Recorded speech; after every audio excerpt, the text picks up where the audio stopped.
தொகுதி மறுவரையறை சட்டம் தமிழ்நாட்டிற்கு நன்மை பயக்கக்கூடியது என பாஜக சட்டமன்ற உறுப்பினர் போஜராஜன் தெரிவித்துள்ளார். சட்டமன்ற வளாகத்திற்கு வெளியே செய்தியாளர்களிடம் பேசிய அவர், இன்றைய மானிய கோரிக்கை மீதான விவாதத்தில் மத்திய உள்துறை அமைச்சர் அமித்ஷாவின் சென்னை வருகை குறித்தும் தொகுதி மறுவரையறை குறித்தும் கேள்வி எழுப்பப்பட்டதற்கு கடும் கண்டனம் தெரிவித்தார். தொகுதி மறுவரையறை சட்டம் அமலுக்கு வந்தால் தற்போது 39ஆக உள்ள தமிழக நாடாளுமன்ற உறுப்பினர்களின் எண்ணிக்கை 59ஆக அதிகரிக்கும் எனவும் போஜராஜன் குறிப்பிட்டார்.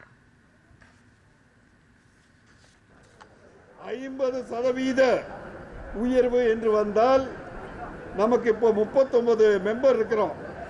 அது 59 ஆகும். 7.8 என்ற கணக்கிலே இருக்கின்ற சதவீதம் அது அதை விட உயருமே தவிர குறையாது.